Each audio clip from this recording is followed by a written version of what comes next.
이들에게 있어서 우리나라의 노노제패는 그냥 운이 없는 일에 불과한 것입니다.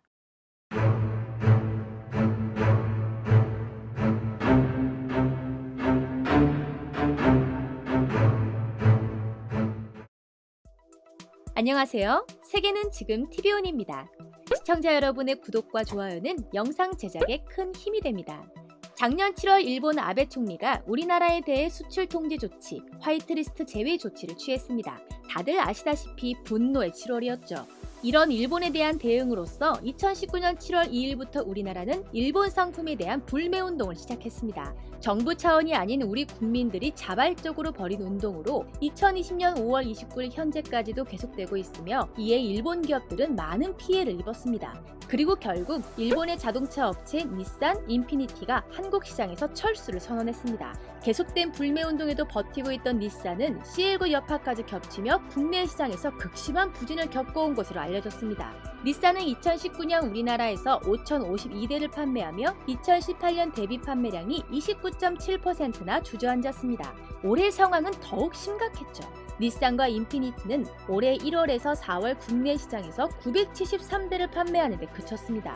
작년 같은 기간과 비교해 절반이 채 되지 않는 수치인 것이죠. 원래부터 한국 닛산은 경영 악화가 심각한 상황이었습니다. 2018년 회계 연도에 140억 원의 영업 손실을 기록한 것이죠. 한국 닛산은 이미 2016년도부터 영업 손실을 기록하고 있었습니다. 3년 연속 영업 손실을 기록한 닛산은 2019년 9월 한국 시장 철수 논란에 휘말렸었습니다. 하지만 전략적으로 중요한 한국 시장에서의 활동을 앞으로 지속하겠다고 밝히며 논란을 부인했었죠. 하지만 지속된 부진과 우리 국민의 분노로 촉발된 불매운동, 그리고 연이어 터진 C19 위기로 결국 백기를 든 것입니다. 닛산은 국내 시장에서 2020년 12월 말까지만 영업활동을 이어간다고 밝혔습니다. 영업활동은 올해까지만 운영되지만 품질 보증 및 부품 관리 등 AS는 오는 2028년까지 지속될 예정입니다. 마지막까지 한국 시장을 지키려 안간힘을 쓴 닛산이지만 결국 철수하게 되면서 일본 브랜드들의 줄줄이 철수로 이어질 가능성이 더욱 커졌습니다. 올 1분기 일본 브랜드 자동차 판매량은 전년 동기 대비 62.2% 줄었는데 같은 기간 유럽 브랜드 판매는 33.2% 늘은 것이죠. 일본 차에 눌려있던 미국 브랜드 판매도 71.4% 늘었습니다. 자동차 업계만 이런 것이 아닙니다. 유니클로의 자매 브랜드인 지유는 국내에 있는 오프라인 매장 3곳의 운영을 중단하기로 했습니다. 오프라인 매장은 중지하고 온라인으로만 영업을 이어간다고 지난 21일 밝힌 것이죠.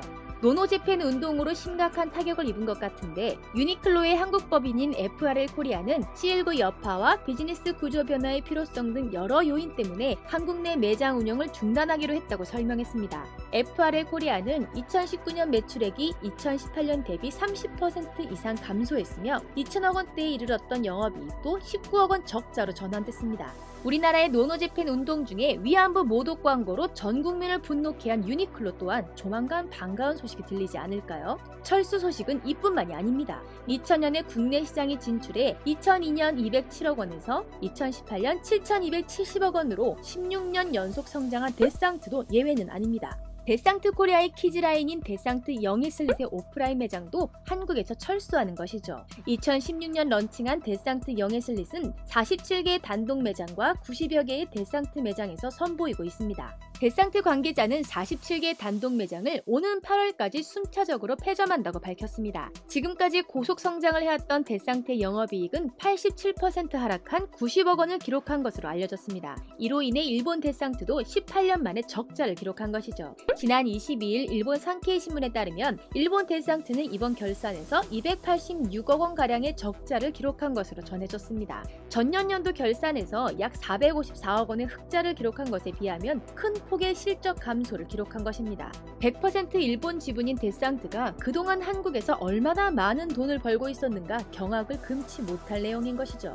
이와 같이 일본 기업들의 실적 악화는 심각한 수준입니다. 데상트, FRL 코리아, 닛산뿐만 아니라 카메라로 유명한 올림푸스 한국은 다음 달 국내 카메라 시장에서 손을 떼기로 했습니다. 초콜릿 브랜드 로이즈 초콜릿을 운영하는 로이즈 컴팩트 코리아는 이미 지난 3월에 한국 사업을 접었죠. 그리고 모스버거와 DHC 역시 철수 위기를 겪고 있는 상황입니다. 이처럼 일본 기업들은 한국에서 엄청난 손실을 보고 있지만 이들의 공통점은 우리나라에서 왜 불매운동이 일어났는지 대해 제대로 인정하고 있지 않고 있다는 점입니다. 이들에게 있어서 우리나라의 노노제패는 그냥 운이 없는 일에 불과한 것이죠. 지난 5월 19일 일본은 3년 만에 한국을 중요한 이웃국가라고 표현하면서도 독도가 역사적 사실과 국제법상으로 명백하게 일본 영토라는 기존의 억지 주장을 되풀이했습니다. 심지어 이번 한국의 위안부 사태에 일본 언론들과 우익들은 이때다 싶어 다시 맹공에 나서고 있는 상황입니다. 위안부 사태를 들고와 다시금 자신들의 치부를 감추고 있는 것이죠. 우리는 변함없는 일본에게 변함없이 뜨거운 불매운동으로 답해주어야 합니다. 이들에게 대한민국이라는 나라의 강함을 확실하게 각인시켜 주어야 할 것입니다. 이상 세계는 지금 TV온이었습니다. 감사합니다.